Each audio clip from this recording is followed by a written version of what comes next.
धार जिले के राजगढ़ के कंचन हॉस्पिटल में इलाज के दौरान एक 13 वर्षीय मासूम तन्वी जायसवाल की डॉक्टर और अस्पताल प्रबंधन की लापरवाही की वजह से मौत हो गई। घटना 20 अक्टूबर 2024 की है और तभी से बच्ची के माता पिता न्याय के लिए दर दर भटक रहे थे, किंतु कहीं कोई सुनवाई नहीं हो रही थी। सबसे बड़ी बात यह है कि स्वास्थ्य विभाग भी उस अस्पताल की तरफ आंखें मूंद कर बैठा रहा है। इतने बड़े अस्पताल में ना कोई MBBS डॉक्टर था और ना ही प्रशिक्षित स्टाफ। उस अस्पताल में कोई प्रशिक्षु था तो कोई झोला छाप डॉक्टर इलाज कर रहा था। यहाँ तक कि जो अस्पताल के संचालक हैं सुमित जैन, उनके पास भी MBBS अधूरी पढ़ाई है। जब इस मामले को उजागर किया गया तब जाकर स्वास्थ्य विभाग और पुलिस सक्रिय हुई और 25 फरवरी 2025 को संबंधित डॉक्टर और उनके सहयोगियों सहित 3 लोगों के खिलाफ इलाज के गंभीर लापरवाही का मामला दर्ज किया है। किंतु बच्ची के परिवार वाले अभी भी इस बात से दुखी हैं कि पुलिस ने जैसे तैसे FIR दर्ज कर ली, किंतु झोला छाप डॉक्टर अभय तातेड़, दीपक तिवारी, कंचन हॉस्पिटल के संचालक सुमित जैन अभी भी बेखौफ उसी तरह लोगों का इलाज कर रहे हैं। पुलिस ने अभी तक इस मामले में इनकी गिरफ्तारी नहीं की है। पुलिस अभी भी मामले की जांच की बात कर रही है। सवाल ये उठता है कि घटना के लगभग 4 महीने बाद FIR दर्ज हुई और दर्ज होने के 1 महीने बाद तक गिरफ्तारी नहीं की गई। आरोपी अभय तातेड़ आज भी राजगढ़ में ही क्लिनिक संचालित कर लोगों का इलाज कर रहे हैं, जिससे पुलिस की भूमिका पर भी सवाल उठ रहे हैं। क्या नाम है आपका? आशीष जायसवाल। आपकी बच्ची की उपचार के दौरान मौत हो गई थी और डॉक्टरों के खिलाफ FIR दर्ज हुई, उसमें गिरफ्तारी नहीं हुई, क्या? FIR दर्ज हुए को आज 20 दिन से ऊपर हो गए और इस मामले में अभी तक कोई गिरफ्तारी भी नहीं हुई है और ना पुलिस ने कुछ आगे कुछ कार्रवाई करी है। मेरे को ये बोला था कि हम पंचनामा और ये वहाँ पे जाके बनाएंगे जहाँ बच्चे का अंतिम संस्कार हुआ था, लेकिन मैंने जब उनसे पूछा तो बोला अभी समय लगेगा और कोई कार्रवाई नहीं करी और वो आरोपी डॉक्टर आज भी अपना काम कर रहा है और इस मामले में पुलिस ने अभी तक कोई गिरफ्तारी नहीं करी। मुझे न्याय जब भी मिल पाएगा जब इनके ऊपर कड़ी कार्रवाई होगी, ये गिरफ्तार होंगे और इनके ऊपर कार्रवाई होगी, जब जाके न्याय मिलेगा। खाली FIR दर्ज करने से क्या होगा? अच्छा, इनको गिरफ्तार नहीं करेंगे तो आप कहाँ तक जाएंगे आगे? मैं देश के सर्वोच्च न्यायालय सुप्रीम कोर्ट तक जाऊँगा और मैं अपने न्याय के लिए उनसे बराबर रसीद लूँगा मैं। अच्छा, इनकी गिरफ्तारी के लिए आप आगे तक जाएंगे? बराबर मैं जाऊँगा सुप्रीम कोर्ट, माननीय सुप्रीम कोर्ट तक का जो फैसला रहेगा वो वहाँ तक मैं उनसे मतलब वहाँ पर तक जाऊँगा मैं और बिना न्याय मिले मैं चुप बैठने वाला नहीं हूँ। अच्छा, FIR दर्ज होने के बाद किसी तरह का आपके पास फ़ोन आया धमकी भरे कुछ इस टाइप से? देखिए, ये सारी चीज़ें तो बहुत पहले से चल रही थी। अच्छा। और इसमें मैंने स्वास्थ्य विभाग के अधिकारी तक को भी बोल दिया था कि भैया भले मेरा मर्डर हो जाएगा तो भले में ये केस रुकेगा, अन्यथा ये केस मेरे द्वारा तो नहीं रुकेगा और इस मामले में पैसा कुछ भी नहीं चलेगा और जो भी होएगा कानून के अंतर्गत जो भी न्याय होएगा वो मेरे को मंजूर रहेगा। अच्छा, किसने दी थी धमकी आपको? मेरे पास कई लोग आए थे कि ऐसा होएगा, वैसा होएगा, ये होएगा। मैंने सबकी बात मानी और मैंने एक ही बात कहा कि भैया जो कानून फैसला करेगा वो मंजूर रहेगा और मेरे को धमकियों से कोई डर नहीं है क्योंकि मैं तो अपनी बेटी खो चुका हूँ। मौत का मेरे को अब कोई डर नहीं है। अच्छा, वो ये डॉक्टर इलाज भी करे वापस? कहाँ इलाज करे? ये अपने अपने क्लिनिक पे इलाज कर रहे हैं सर। अच्छा, खुलेआम घूम रहे हैं? खुलेआम घूम रहे हैं, बाजार में घूमते हुए मिल जाएंगे आपको।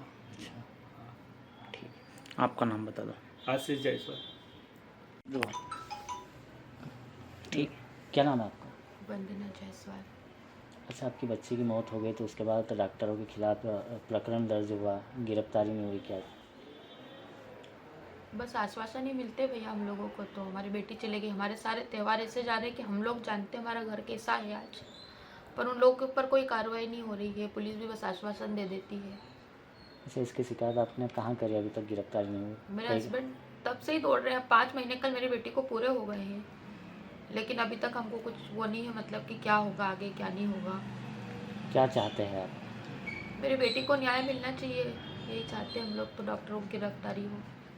अच्छा, कोई फ़ोन भी आया आपको धमकी भरे किसी? आते हैं ना, इनके पास आते हैं, कॉल वगैरह भी आते हैं। आपका नाम बता दो। वंदना जायसवाल। मेरा भी तन्वी जायसवाल की कंचन अस्पताल में उपचार के दौरान मौत हो गई थी, 3 डॉक्टरों पे FIR दर्ज हुई थी, क्या? डॉक्टर्स के खिलाफ इसमें FIR हुई है। 3-4 डॉक्टर्स हैं उसमें।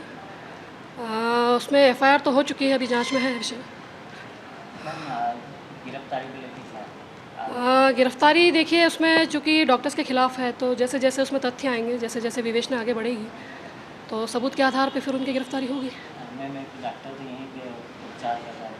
हाँ जी, हाँ जी, नॉलेज में हमारी, पर वही है साक्ष्य संकलन का मामला है। साक्ष्य संकलन हो जाएगा, उसके बाद होगी गिरफ्तारी। आपका नाम? मेरा नाम है सब इंस्पेक्टर जूली अमलियार, थाना राजगढ़।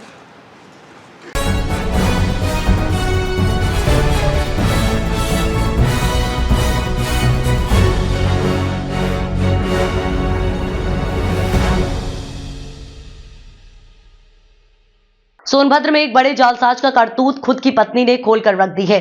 जालसाज ने रची ऐसी साजिश कि बड़े बड़े नटवरलाल अपने आप को कोसते होंगे। जी हां, साजिश रचने में चतुर और कांड करके निकल जाने में माहिर नटवरलाल की करतूत की कहानी इन दिनों चट्टी चौराहे पर चर्चा का विषय बना हुआ है। कई टीचरों से वैवाहिक संबंध रखने वाले जालसाज की पूरी कहानी, ये नटवरलाल सरकारी टीचरों को धोखे में रखकर शादी करता था और उनके नाम से भारी भरकम बैंक लोन निकलवा कर फरार हो जाता था। ऐसा वह कई महिलाओं के साथ कर चुका है।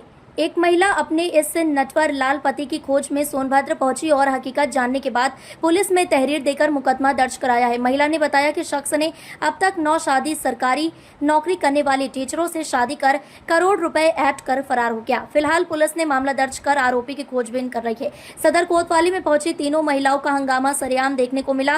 रॉबर्ट्सगंज कोतवाली में उस समय हंगामा देखने को मिला जब आपस में 3 सौतन झगड़ते देखी गई। मामला एक नटवर लाल पति की कई पत्नियों से जुड़ा सामने आया। संत कबीर नगर निवासी एक शिक्षिका ने जनपद सोनभद्र के रॉबर्ट्सगंज कोतवाली क्षेत्र अंतर्गत सहीजन खुर्द निवासी राजन गहलोत के खिलाफ कोतवाली में 42 लाख रुपए ऐंठने की शिकायत कर जांच की बात कही थी। सरिता नाम की महिला ने बताया कि 2014 में राजन गहलोत से उनकी शादी हुई थी। 2 साल के बाद राजा घर पर आना जाना बंद कर दिया था। यूपी के दूसरे जिले की रहने वाली एक अन्य महिला जब पति से लंबे समय तक गायब रहने की बात करती तो राजन बात को टाल जाता था। शक होने पर सरिता यूपी के आखिरी जिला सोनभद्र पहुंची। 2020 में महिला को यह जानकारी हुई कि उसके नटवर पति कई महिलाओं के साथ शादी की है। महिलाओं के साथ शादी करता और उनसे भारी भरकम बैंक लोन निकलवाता था। पीड़ित महिला ने बताया कि सूबे के दूसरे जनपद संत कबीर नगर की रहने वाली किरण बाला से 2022 में शादी किया और उनके बच्चों को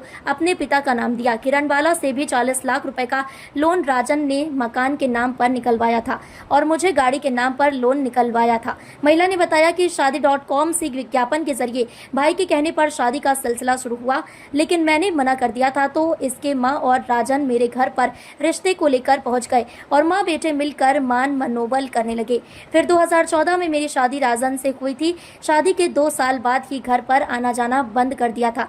एएसपी कालू सिंह ने बताया कि किरण पुत्री स्वर्गीय बहादुर निवासी मझैया वार्ड नंबर 24 खलीलाबाद संत कबीर नगर ने रॉबर्ट्सगंज कोतवाली में तहरीर देकर बताया कि 2019 में रॉबर्ट्सगंज कोतवाली क्षेत्र के सहजन खुर्द निवासी राजन गहलोत से फोन के जरिए संपर्क में आई थी।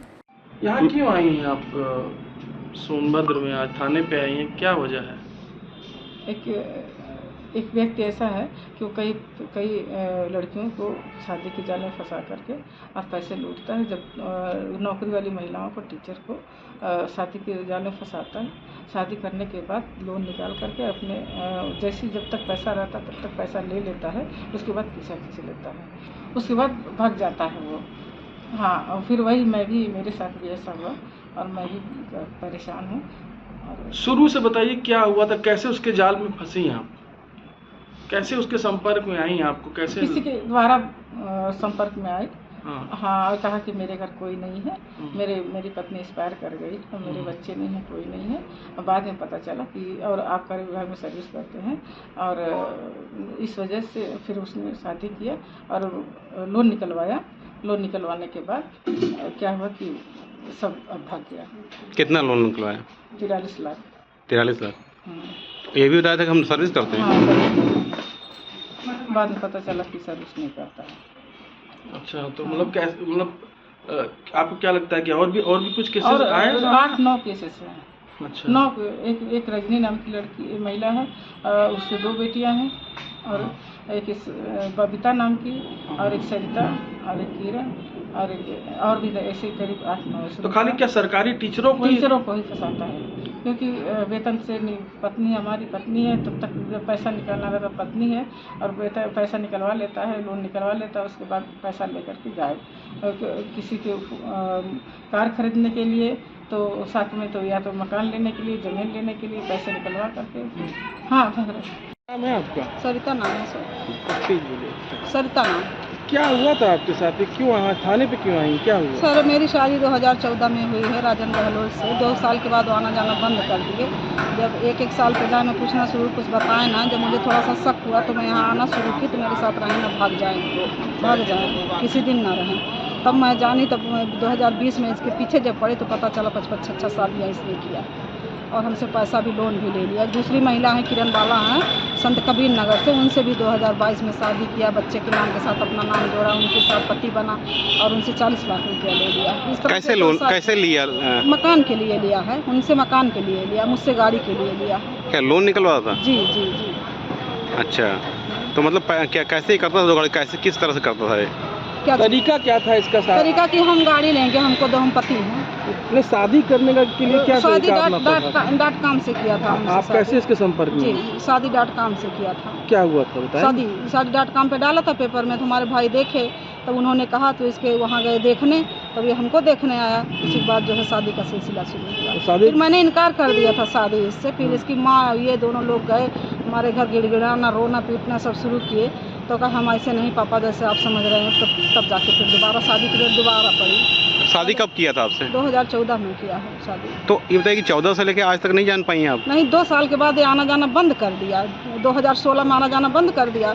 जब मैं पीछे पड़ी थी 1 साल बाद 16 में ये गया, बर्थडे था हमारे लड़के का, 16 में गया। जो मैं जैसे मैं बात उठाना चाहिए कि कहूँ तो हमारे घर वाले कहे, मामी उमी मेरे सब कहे कि आज बर्थडे है, प्रोग्राम है, अभी थोड़ा हल्ला दंगा होगा, अच्छा नहीं। तो ये गया तो कहा फिर आएंगे, फिर लेके चलेंगे आपको छुट्टियाँ में। और इसके बाद 2017 में आया, तब मैं बच्चों को लेके यहाँ आई, मेरे साथ रहे नहीं, भाग जाए, रतिया को भाग जाए, रहबे न करे। तब मुझे शक हो, तब मैं इसके पीछे पड़ी, तब मुझे जानकारी हुई कि तो एक औरत रखा है, मुझे ही पढ़ाती है, उसी के साथ ये रहता है।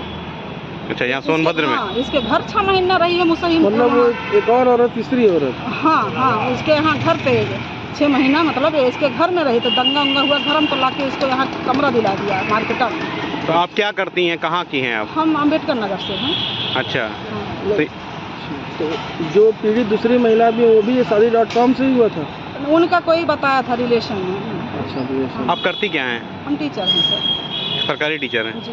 तो क्या ये सरकारी टीचरों को ही मतलब क्या शिकार बनाता है? किया इसलिए कि ट्रांसफर होगा नहीं अंतर जनपदीय, और ये लोग वहीं रहेंगे, बस आएंगे 1-2 दिन रहेंगी, फिर चली जाएंगी। नौकरी पैसा छोड़ के आदमी कहाँ इसके कितना दिन छुट्टी लेगा।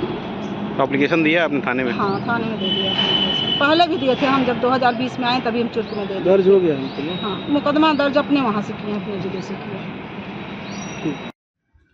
आज दिनांक 21/3/2025 को श्रीमती किरण डॉटर ऑफ स्वर्गीय बहादुर निवासी मेड़ैया वार्ड नंबर 24 खलीलाबाद जनपद संत कबीर नगर थाना रॉबर्ट्सगंज पर लिखित सूचना दी कि वर्ष 2019 में इनकी बात फ़ोन के जरिए राजन गहलोत निवासी सहजन खुर्द थाना रॉबर्ट्सगंज जनपद सोनभद्र से हुई थी।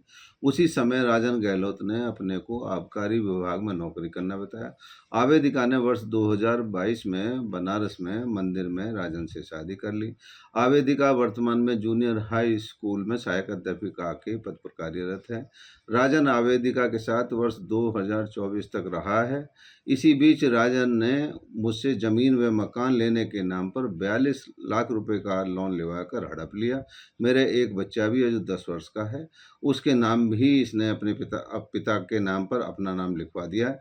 पूछताछ पर यह भी पता चला कि राजन द्वारा सरिता डॉटर ऑफ श्यामलाल निवासी अम्बेडकर नगर जो कंपोजिट विद्यालय में 1999 से नौकरी करती हैं से भी जान पहचान करके वर्ष 2014 में शादी कर ली थी।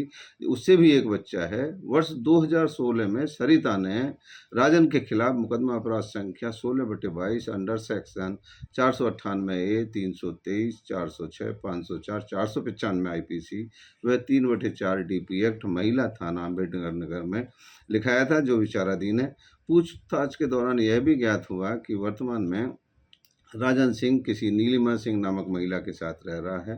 राजन सिंह के अन्य भी कई महिलाओं के साथ संबंधों के विषय में जानकारी मिली है, जिसकी विस्तृत जांच की जा रही है। तहरीर के आधार पर थाना रॉबर्ट्सगंज पर मुकदमा अपराध संख्या 285/25 अंडर सेक्शन 400 से 420 IPC दर्ज कर लिया गया है। विधिक कार्रवाई की जा रही है।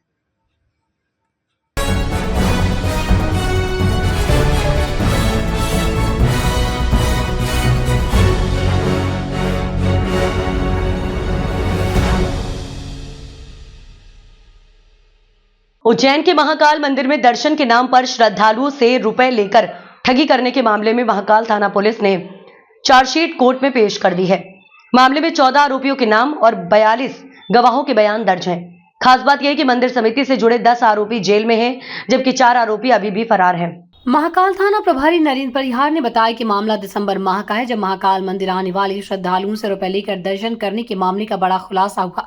कलेक्टर ने मामले की जांच के आदेश जारी किए थे, जिसमें मंदिर समिति ने जांच के बाद महाकाल थाना पुलिस को श्रद्धालुओं के साथ होने वाली ठगी के मामले में प्रकरण दर्ज करने के लिए शिकायती आवेदन दिया। मामले में दर्शन प्रभारी राकेश श्रीवास्तव, सफाई निरीक्षक विनोद चौकसी, भस्मारती प्रभारी रितेश शर्मा, प्रोटोकॉल अधिकारी अभिषेक भार्गव, IT सेल प्रभारी राजकुमार शर्मा, क्रिस्टल कंपनी के जितेंद्र सिंह पवार, ओम प्रकाश माली, राजेंद्र सिंह सिसोदिया, उमेश पांडे, करण सिंह पवार सहित आशीष शर्मा, दीपक मित्तल, मीडिया कर्मी पंकज शर्मा, विजेंद्र के खिलाफ मामला दर्ज किया था। महाकाल थाना प्रभारी नरेंद्र परिहार ने बताया कि अब मामले की जांच पूरी होने के बाद 2360 पन्नों की चार्जशीट कोर्ट में पेश कर दी गई। मामले की जल्दी सुनवाई शुरू होगी। पुलिस का मानना है कि मामला संगठित अपराध से जुड़ा है, इसलिए संभावना है कि जांच के बाद इस संगठित अपराध की धाराएं भी जोड़ी जा सकती हैं। महाकाल थाना पुलिस ने इस मामले की पूरी जानकारी प्रवर्तन निदेशालय को भेज दी है। ईडी ने महाकाल मंदिर में हुए फंड ट्रांजैक्शन की जानकारी मांगी थी। इसमें प्रदीप शर्मा के अनुसार ईडी की टीम जल्द ही जाँच के लिए उज्जैन पहुँच सकती है। सर, महाकाल मंदिर में एक बड़ा घोटाला सामने आया था, थाना महाकाल पुलिस ने जांच की थी। कितने आरोपी रहे और कितने दिनों बाद चालान डायरी पेश की गई है, क्या पूरा मजमून रहा? हाँ, आज महाकाल में जो भस्मारती के समय भ्रष्टाचार करने वालों के खिलाफ मुकदमा कायम हुआ था, तो आज 90 दिन पूरे होने के कारण कल हमने 21/3 को 90 दिन पूर्ण होने के कारण चालान पेश किया गया है। 173(8) में बेचना जारी रखते हुए जो 4 फरार आरोपी हैं उनको बेचना जारी है। वो जब मिलेंगे उनको गिरफ्तार किया जाएगा। 2360 पन्ने की चार्जशीट पेश की गई। और इसमें क्या सामने आया था और जो अभी जो इसमें जो आरोपी हैं उनकी क्या स्थिति, कितने जेल में है, क्या है? अभी 10 जेल में हैं, 4 फरार हैं जी। और जो 10 जेल में है उनका ट्रांजैक्शन निकला हुआ है, बैंक खाते में उनके पास पैसे गए हैं और जिन्होंने पैसे डाले उनके बयान करवाए गए हैं जो न्यायालय पेश किए जाएंगे।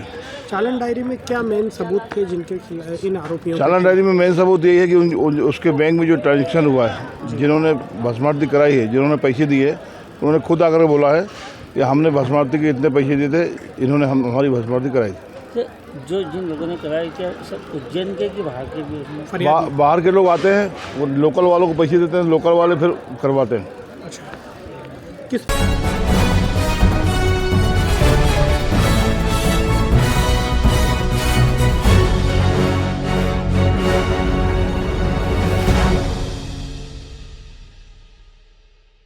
गुना में विलोनिया कस्बे में भूमि सर्वे नंबर 439-122 एवं 439-121 का मामला सामने आया है, जिसमें बलराम यादव पुत्र पन्ना लाल यादव निवासी विलोनिया के द्वारा शादी में पवन सोनी निवासी सदर बाजार गुना से गहने खरीदे थे और उक्त गहनों के बदले पवन सोनी ने जमीन गिरवी रखने का प्रस्ताव बलराम यादव के सामने रखा। बलराम यादव उक्त शर्त पर तैयार हो गया। इसके बाद पवन सोनी ने अपने मुनीम चंदन कुशवाहा के नाम पावर ऑफ अटॉर्नी करवा दी। कुछ समय बाद पवन सोनी और कुछ अधिकारियों से मिलकर बिना कृषक की सहमति और बिना कृषक को सूचना दिए उक्त भूमि की रजिस्ट्री करवा ली और नामांतरण की फाइल तहसीलदार अनुराग जैन के न्यायालय में जमा करवा दी। तहसीलदार अनुराग जैन के द्वारा उक्त नामांतरण खारिज कर दिया है। अब देखना है कि कृषक को न्याय मिलता है कि नहीं। जितेंद्र यादव जी के सामने एक गहरी समस्या और आई है। पटवारी इनको आए दिन प्रताड़ित करते रहते हैं, तो क्या समस्या है जितेंद्र जी? समस्या जी है सर, पटवारी जी का मैं गया जी, उनकी सर मेरा जी नाम हट गया जमीन में से, कैसे हट गया? तो पटवारी जी ने मेरे से जी बोला कि पैसे से सब कुछ हो जाता है, कि तू दे मेरे को 1-2 लाख रुपया, मैं कहाँ पे क्या करवाने जी, मैं काम कर दूंगा, कहीं हमारे हाथ में रहता है जो भी हम। पटवारी का नाम क्या है? संतोष शर्मा जी। कहाँ के हैं संतोष कुमार शर्मा जी? गुनाई में रहते हैं। गुनाम नहीं, कौन सी ग्राम में के हैं? बिलोनिया ग्राम। अच्छा, बिलोनिया पंचायत के हैं। तो एक सबसे बड़ी जटिल समस्या है पटवारी की। जो पटवारी भ्रष्टाचार को तो बढ़ावा दे ही रहा है, साथ साथ और इन लोगों की जीवन यापन भी नहीं हो पा रहा है इन लोगों का कहीं ना कहीं। तो इसमें कहीं ना कहीं दोषी आप मानते पटवारी भी है? हाँ, पटवारी जी भी है। दूसरी उनका वकील बोला कहीं वहाँ पे तहसील में भी मैंने पैसे भर दिए कहीं, तो तहसीलदार भी आपकी नहीं सुनेगा, तो वही हो रहा है। तहसीलदार भी साहब भी हमारी बात सुनने को राजी नहीं है। जो भी आवेदन देता हूँ वो स्वीकार ही नहीं कर रहे हैं आवेदन। तहसीलदार साहब जी कह रहे हैं नामांतरण मैं करूँगा कहीं, उनकी फर्जी कागजों पे, फर्जी कागजों पे। अच्छा, ऐसा है, ठीक।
धार के पुलिस उप महानिरीक्षक पुलिस अधीक्षक मनोज कुमार सिंह द्वारा आज दिनांक 21/3/2025 को सामुदायिक पुलिसिंग के अंतर्गत थाना टांडा क्षेत्र के कुख्यात लूट डकैती के अपराधियों के निवास स्थान के लिए विख्यात दुर्गम ग्राम भूतिया में खाटला बैठक आयोजित कर गांव के सरपंच, उप सरपंच, तडवी पटेल व ग्रामीणों से संपत्ति संबंधी अपराध जैसे चोरी, लूट डकैती, पशु चोरी आदि अपराध से दूर रहकर समाज की मुख्य धारा से जुड़ने की समझाइश देकर जीवन के मूल्यों के संबंध में एवं शिक्षा के महत्व की बातें बताते हुए अपने बच्चों को पढ़ाने लिखाने के लिए प्रोत्साहित किया। साथ ही सामाजिक कुरीतियों, महिलाओं के सम्मान व समाज की मुख्य धारा से जुड़ने वाले आपराधिक व्यक्तियों को विधि अनुसार आवश्यक कानूनी सहायता दिलवाने का भी आश्वासन दिया। खाटला बैठक में उपस्थित समस्त ग्रामीणों को अपराधों एवं नशे से दूर रहने के संबंध में संकल्प दिलाया गया। सर, लगातार खाटला बैठक की जा रही है, फिर से आयोजन किया गया था, कितनी सफलता मिली, क्या कहें? देखिए, आज मैं भूतिया गांव गया था, टांडा थाना क्षेत्र के। पिछले दिनों में मैं भूतिया गांव में जा कर के खाटला बैठक किया था, जिसका बहुत ही बेहतर परिणाम सामने आया है। जो बाग टांडा का इलाका है, खासकर जो टांडा घाटी है, वहाँ से आम पब्लिक का निकलना मुश्किल था।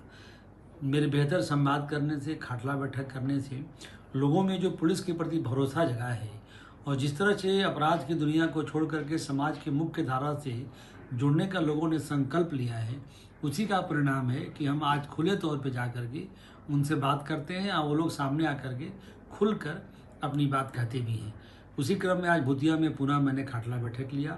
वहाँ के बच्चों से बात किया, महिलाओं से बात किया, बुजुर्गों से बात किया, तड़वी से बात किया, पटेल से बात किया, सरपंच से बात किया।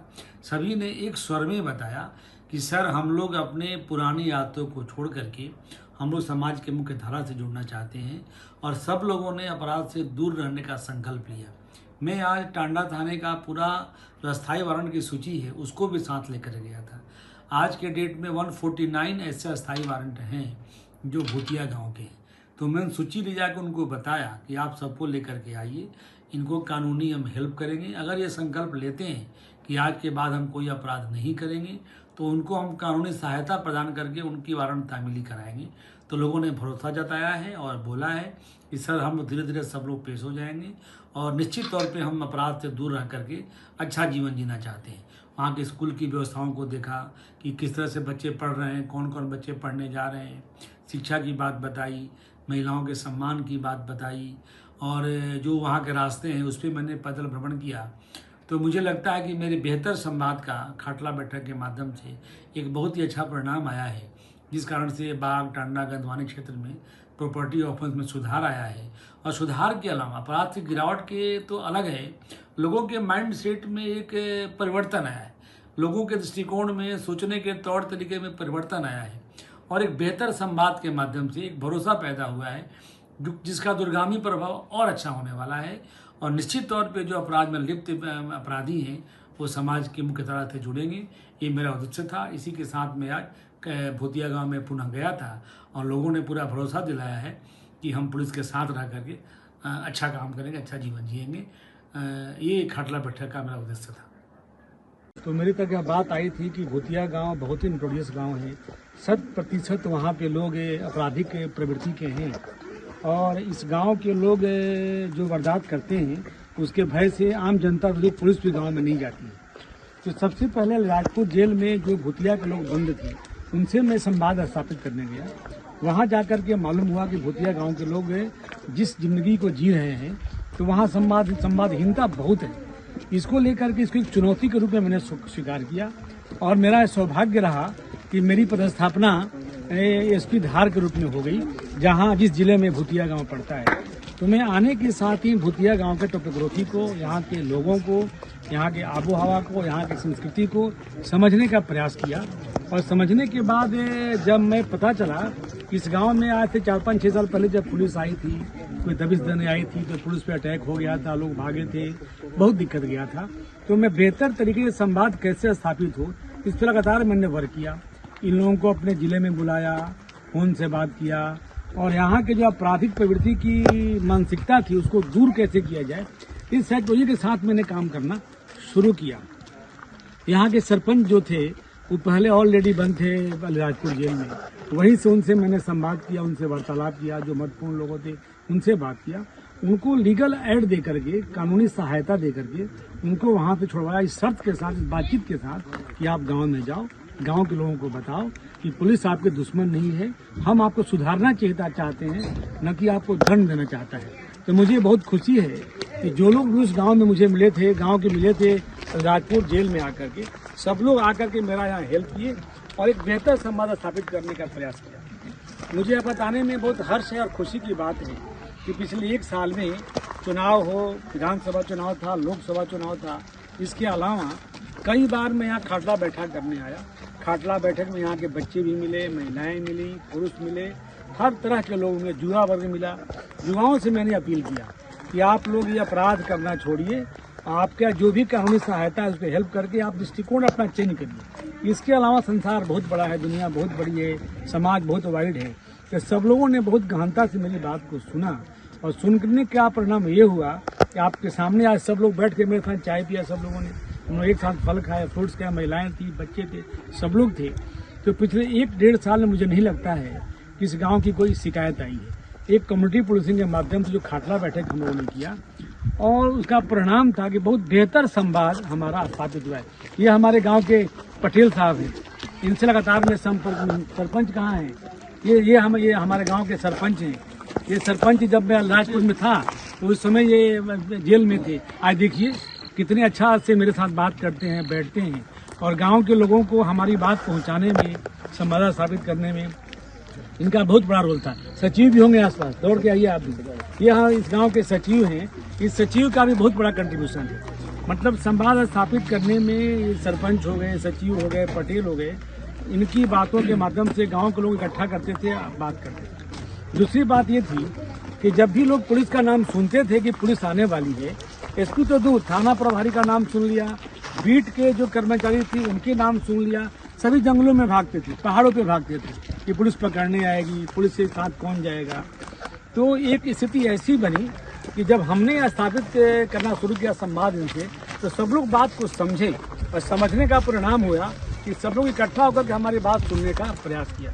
इसका नतीजा था कि आज हम इस कंडीशन में आ गए हैं, इस गांव के लोग पूरी तरह सुधरने को तैयार हो गए हैं, सुधर भी गए हैं। मुझे तो लगता है कि पिछले 1-1.5 साल में कोई वारदात नहीं हुई, कोई वारदात नहीं, कोई घटनाएं नहीं, बहुत सुधार हो गया। अब मुझे इस बात की भी खुशी है कि जो अपना टांडा और रिगनोद की घाटी है, रोड पे है, वहाँ पे रात में जब भी लोग निकलते थे तो ये बात आती थी कि इस रोड पे बिना पुलिस के निकलना संभव नहीं है। अब तो टांडा के लोग, बाग के लोग, बोरी के लोग, जोबट के लोग, अलीराजपुर के लोग मुझे फ़ोन करते हैं कि सर उस रोड से निकलना बिल्कुल आसान हो गया। रात हो, दिन हो, कभी भी रोड निकलते हैं और आराम से अपने घर पहुंचते हैं। पहले था कि भूतिया वाले रात में निकलते हैं, गाड़ी लूट लेते हैं, निकलने नहीं देते हैं, पथराव करते हैं, तो सारी बात बंद है।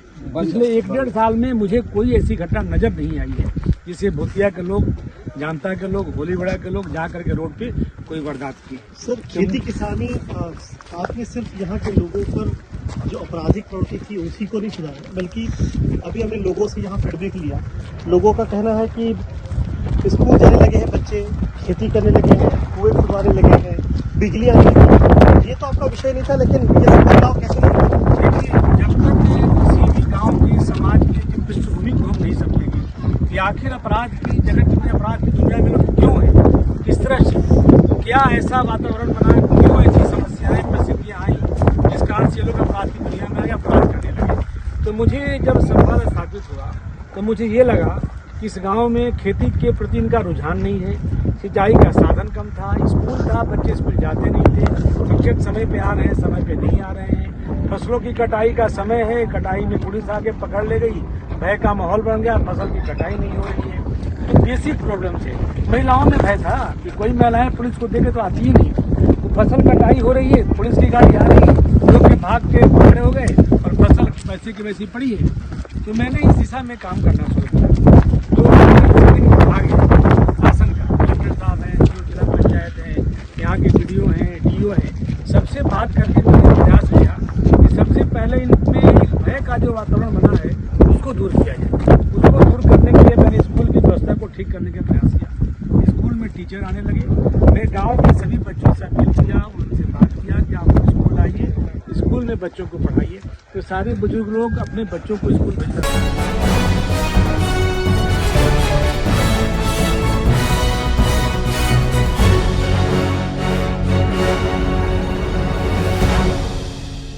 इंदौर के एक इलेक्ट्रिक स्कूटर शोरूम व्यापारी के साथ 1 करोड़ 90 लाख की धोखाधड़ी का मामला सामने आया है। पुणे के इलेक्ट्रिक स्कूटर बनाने वाली कंपनी के नाम से कई शेल कंपनियां खोलकर एजेंसी देने के नाम पर धोखाधड़ी की गई है। क्राइम ब्रांच ने शहर के एक ऑटोमोबाइल कारोबारी की रिपोर्ट पर धोखाधड़ी का मामला दर्ज किया है। दरअसल इंदौर शहर के इलेक्ट्रिक स्कूटर शोरूम मालिक विनीत व्यास ने पुणे की कंपनी के कपिल शेलके के खिलाफ धोखाधड़ी किए जाने का मामला इंदौर क्राइम ब्रांच में दर्ज करवाया है। व्यापारी ने शिकायत में कहा है कि आरोपी कपिल शेलके ने इंदौर में शोरूम की फ्रेंचाइजी देने और गाड़ियां सप्लाई करने के नाम पर 1 करोड़ 97 लाख रुपए ले लिए और न स्कूटर दिए न ही रुपए वापस कर रहा है। इस बारे में क्राइम ब्रांच के एडिशनल डीसीपी राजेश दंडोतिया ने बताया कि कपिल शेलके पुणे की ईवी बनाने वाली company lichen electronic private limited company के मालिक है और उन्होंने विनीत व्यास 1 करोड़ 97 लाख की धोखाधड़ी की है। इस मामले में विनीत की शिकायत के आधार पर केस दर्ज किया, जिसके बाद कई अन्य व्यापारी भी कपिल के खिलाफ शिकायत लेकर पहुंचे। जल्द ही कपिल को पुणे से गिरफ्तार किया जाएगा।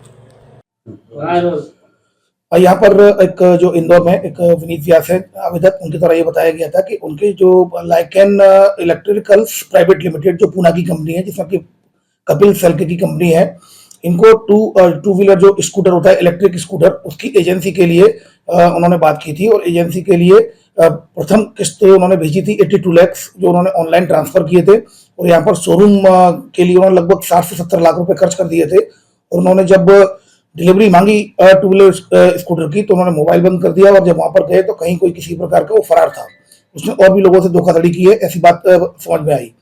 फिलहाल विनीत व्यास की रिपोर्ट पर से इसमें क्राइम ब्रांच में कपिल शेलके के खिलाफ धोखाधड़ी की विभिन्न धाराओं में केस रजिस्टर्ड कर लिया गया है। कुल मिलाकर लगभग 1.5 करोड़ की धोखाधड़ी का मामला सामने आया है। इसमें क्राइम ब्रांच में एफआईआर रजिस्टर की जाकर आरोपी की तलाश की जा रही है।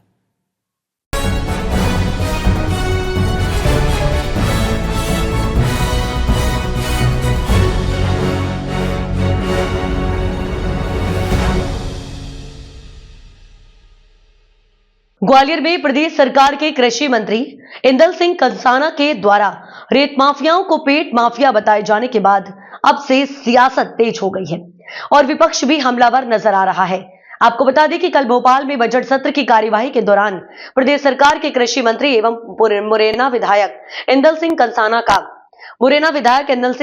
का बड़ा ही विवादित बयान सामने आया था, जिसमें मुरैना के अंबाह में रेत माफियाओं के द्वारा वन विभाग की टीम पर हमला करने का सवाल पूछा गया था, जिस पर उन्होंने कहा कि चंबल अंचल में कोई रेत माफिया नहीं है, वह तो केवल रोजगार कर रहे हैं और अपना पेट भर रहे हैं, वह केवल पेट माफिया हैं। ऐसे में कांग्रेस पार्टी के द्वारा इस बयान की निंदा की और सरकार के इस मंत्री के बयान को बहुत ही निंदनीय बताया और कहा कि यह लोग रेत माफियाओं को संरक्षण दे रहे हैं। यही बड़ी वजह है कि रेत माफियाओं के हौसले बुलंद बने हुए हैं। ऐसे में कांग्रेस पार्टी ने प्रदेश के मुखिया मोहन यादव से कृषि मंत्री का इस्तीफा लेने और उन पर कार्रवाई की मांग की है। वहीं चंबल अंचल में रेत माफियाओं के द्वारा लंबे समय से खनन किया जा रहा और खनन के दौरान कई बार रेत माफियाओं के द्वारा किए गए हमले में आईपीएस एवं प्रशासनिक अधिकारियों की मौत हो चुकी है। ऐसे में लगातार हो रहे हमलों को लेकर ग्वालियर अधिवक्ता अवधेश तोमर ने कहा कि इस तरह से जो बयान रेत माफियाओं को लेकर मंत्री के द्वारा दिया गया है वो बहुत ही गलत है, जबकि खनन के खिलाफ कई जनहित याचिकाएं हाई कोर्ट में लगी हैं जो कि पेंडिंग चल रही हैं। ऐसे में यह बयान यह दर्शाता है कि राजनेता कहीं ना कहीं माफियाओं को संरक्षण दे रहे हैं। ऐसे में अधिवक्ता के द्वारा मुख्यमंत्री मोहन यादव को इस पर संज्ञान लेना चाहिए और कार्रवाई करना चाहिए। जिस तरह से सरकार के कृषि मंत्री सिंह ने सरकार को कटघरे में खड़ा किया है और विवादित बयान दिया है, उससे सरकार की छवि धूमिल होती है। ऐसे में सरकार को रेत माफियाओं के खिलाफ कठोर कदम उठाना चाहिए और कार्रवाई करनी चाहिए। ग्वालियर चंबल अंचल में लगातार अवैध उत्खनन जारी है। यह बात सही है कि ग्वालियर चंबल संभाग में अवैध उत्खनन वास्तव में बड़े पैमाने पर जारी है। आप मुरैना जाओ, रास्ते में चंबल नदी पर देखो, आप सैकड़ों की तादाद में ट्रैक्टर ट्रॉली आपको मिलेंगे और प्रशासन भी मौन है, नेता भी मौन है और नेता को संरक्षण प्राप्त है उन लोगों को। वो इसलिए है क्योंकि वो सब नेताओं की सांठगांठ से चल रहा है। वहाँ के जो लोकल नेता उनकी सांठगांठ पूरा उनको संरक्षण प्राप्त है। और मैं मानता हूँ कि कई ऐसी घटनाएं भी हुई, कई आईपीएस ऑफिसरों की मौत हुई, कई पुलिस कर्मियों की वहाँ पिटाई हुई। अभी मैंने कुछ दिन पहले देखा कि एक फॉरेस्ट के कुछ कर्मचारी थे, उनको भी माइनिंग के जो अवैध उत्खनन कर रहे हैं उन लोगों ने मारपीट की और इसके पीछे कहीं ना कहीं से नेताओं का संरक्षण प्राप्त है। भारत सरकार को इसमें योजना बनाना चाहिए, सीआरपीएफ या आर्मी को लगाना चाहिए जिससे अवैध उत्खनन रुक सके। इतना जल्दी नुकसान हो रहा है। यह बात सही है कि जीव जंतु और जो हमारे घड़ियाल हैं जिसके लिए सरकार करोड़ों रुपया खर्च कर रही है, उनका भी नुकसान हो रहा है, जीव जंतुओं की मृत्यु हो रही है। इसके पीछे सरकार को चिंता करना चाहिए, अवैध उत्खनन को रोकना चाहिए। मंत्री इंदल सिंह कंसाना ने चंबल में रेत माफियाओं को माफिया न बताते हुए एक उनको रोजगार का जरिया बताया है। विधानसभा में बात करते हैं, क्या कहेंगे? देखिए, एदल सिंह कंसाना जी ने जो बयान दिया वो पूर्ण रूप से असंवैधानिक है और ये दिखाता है कि मध्य प्रदेश में किसी प्रकार की सरकार नहीं है। माफियाओं को सीधे संरक्षण की बात उन्होंने कहा है, उनको पेट माफिया बता के जिस प्रकार से जो रेत उत्खनन के माफिया हैं जो सतत 2 दशक से इन्हीं के संरक्षण में वहाँ पे रेत उत्खनन कर रहे हैं, उस पर इस प्रकार का बयान देना, हम तो सीधे सीधे मुख्यमंत्री मोहन यादव से पूछते हैं क्या मध्य प्रदेश में कोई संवैधानिक सरकार है? यदि मध्य प्रदेश में कोई संवैधानिक सरकार है और अराजकता नहीं है तो ऐसे मंत्री को तुरंत प्रभाव से पदमुक्त कर देना चाहिए और इनके खिलाफ FIR भी होनी चाहिए जिस प्रकार का इन्होंने बयान दिया।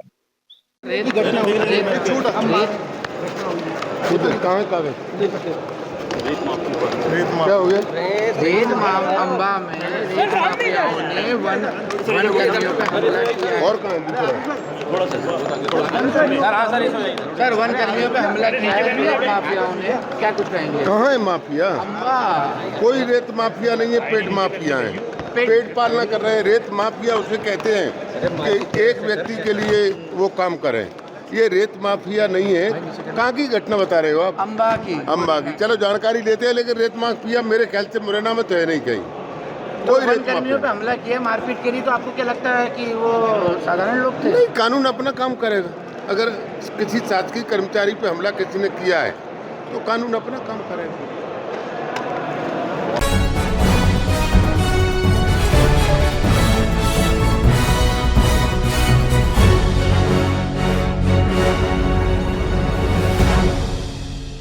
और अब अगली खबर इंदौर से आ रही है। इंदौर नगर निगम ने गांधी भवन की दुकानों को किया सील। 10 लाख रुपए का संपत्ति कर बकाया है। इसी भवन में है कांग्रेस का कार्यालय। इंदौर नगर निगम ने मोहनदास गांधी ट्रस्ट के गांधी भवन की करीब 10 दुकानों को सील कर दिया है। यह कार्रवाई नगर निगम द्वारा संपत्ति कर की बकाया राशि का भुगतान नहीं होने के चलते की गई है। गांधी भवन पर लगभग 10 लाख रुपए का संपत्ति कर बकाया है, जिसे लेकर नगर निगम ने यह कदम उठाया। गौरतलब है कि इस बिल्डिंग में कांग्रेस पार्टी का कार्यालय भी संचालित हो रहा है। नगर निगम के अधिकारियों का कहना है कि अगर जल्द ही संपत्ति कर का भुगतान नहीं किया जाता तो पूरी बिल्डिंग को सील करने की कार्रवाई की जाएगी। नगर निगम की इस कार्रवाई से स्थानीय व्यापारियों में असंतोष देखने को मिल रहा है, लेकिन नगर निगम का कहना है कि यह कदम कानून के तहत लिया गया और बकाये का भुगतान न होने पर कड़े कदम उठाए जाएंगे। गांधी भवन की कुछ दुकानों को सील करने की कार्रवाई जैसे नगर निगम ने की गई है, कितने का संपत्ति का इसके बकाया? गांधी भवन जो कि मोहनलाल गांधी ट्रस्ट के नाम से दर्ज है हमारे यहाँ पे, उन पर संपत्ति का कुछ 10 लाख रुपए से अधिक बकाया आ रहा है। इस कारण से उनकी जो दुकानें हैं उनको सील करने की कार्रवाई की गई है। कितनी दुकानें हैं? कुल लगभग वहाँ पे 9-10 दुकानें हैं, बट जो सील की गई है वो 9 दुकानें सील की गई है अपने द्वारा।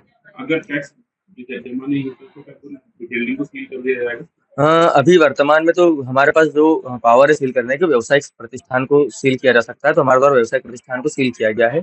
आगामी कार्रवाई के लिए मैं वरिष्ठ अधिकारियों से मार्गदर्शन लेकर आगामी कार्रवाई करेंगे। ऑफिस भी है वहाँ पर, फर्स्ट फ्लोर पे कई सारे ऑफिस? हाँ, फर्स्ट फ्लोर पे ऑफिस है, हमें पता चला है, लेकिन जब हम गए थे उस टाइम पे जो ग्राउंड फ्लोर पे ऊपर जाने का जो रास्ता था उस पर चैनल पे गेट ताला लगा हुआ था, इसलिए ताला तोड़ के ऊपर जाने की कार्रवाई नहीं की गई है। केवल बाहर की जो दुकानें थी उनको सील किया जाए। आने वाले समय में उस पर भी कार्रवाई की जाएगी? हाँ, अगर यदि टैक्स नहीं भरा जाता तो आने वाले समय पर उन पर भी कार्रवाई। कितना टैक्स से बात? टोटल टैक्स जो पूरा गांधी भवन है उस पर 10 लाख रुपए बकाया है। आपको परिचय? मेरा नाम मयूर पाटिल, सहायक राजस्व अधिकारी जोन 12।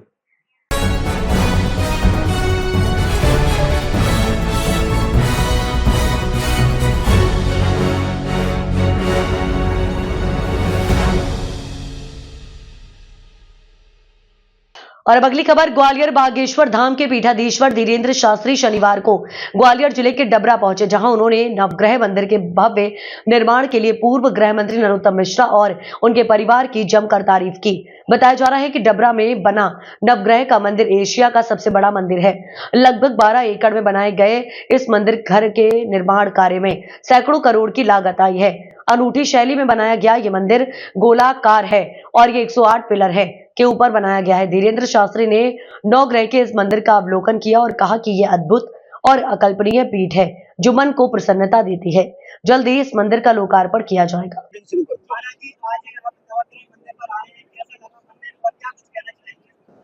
डबरा के इस अद्भुत अकल्पनीय अद्वितीय इस पीठ पर आकर के मन आह्लादित है, हमारा बहुत प्रसन्नचित है। नवाचार का प्रयोग इस स्थान पर किया गया है। हमारे बड़े ही प्रिय आत्मीय और बहुत कई दिनों से जो हर एक बारीकी के साथ हमारे जीवन के प्रत्येक कार्यों में, धाम के प्रत्येक व्यवस्थाओं में आपका अनूठा सहयोग रहता है। ऐसे पूर्व मध्य प्रदेश के गृह मंत्री श्री नरोत्तम मिश्रा जी, आपके पूरे परिवार के द्वारा एक अनूठी परंपरा के लिए और डबरा और ग्वालियर क्षेत्र के लिए एक विश्वव्यापी सिद्धपीठ स्थापित के रूप में भविष्य में इसे जाना जाएगा, पहचाना जाएगा। ऐसा नवग्रह मंदिर का निर्माण हुआ जो आने वाले कालांतर में यहाँ प्राण प्रतिष्ठा समारोह है, अद्भुत सरोवर है, गजद्वार का अद्भुत अनूठी परंपरा है, अष्टधातु की प्रतिमाएं हैं नवग्रह मंदिर की। नवग्रह मंदिर में एक सबसे बड़ी बात है जो पूरे विश्व में एक हो है, वो ये है कि सात पत्नीक सहित यहाँ पर नवग्रह भगवान की विराट मूर्तियां हैं, विराट विग्रह है। उन विग्रह की आस्था से निश्चित रूप से हमारे सनातन धर्म को मजबूती मिलेगी और दर्शनार्थियों को अपने जीवन की ग्रह चक्र की दशा और दिशा सुधारने का एक सौभाग्य प्राप्त होगा। निश्चित रूप से उस चक्र से बाहर निकलकर आप सब, हम सब जीवन के संरचनात्मक ढंग से अपनी जिंदगी को जी पाएंगे। वो सूर्य भगवान के आसपास सभी ग्रहों का चलना अनूठी परंपरा के साथ यह नवग्रह मंदिर डबरा में बनाया गया। हम बहुत प्रसन्नचित हैं। यही कहेंगे, हम प्राण प्रतिष्ठा समारोह में भी आएंगे और भविष्य में इस पीठ को वैश्विक स्तर पर नवग्रह परम मंदिरों की पीठ में एक अद्वितीय पीठ के रूप में जाना जाएगा। ये हमें बालाजी के चरणों पर भरोसा, यहाँ की संरचना पर भरोसा, निश्चित रूप से निर्विवाद रूप से संकल्प जो है ना बहुत प्यारा है, उस संकल्प पर भरोसा है। तो नवग्रह पीठ की संरचना के लिए, इस विशालकाय मंदिर निर्माण के लिए हम अपने प्रिय श्री नरोत्तम मिश्रा जी को और विवेक भैया को, पूरे परिवार को बहुत बहुत धन्यवाद और साधुवाद। और डबरा वालों, आप बड़े खुशनसीब हो, करो भव्य दिव्य तैयारी।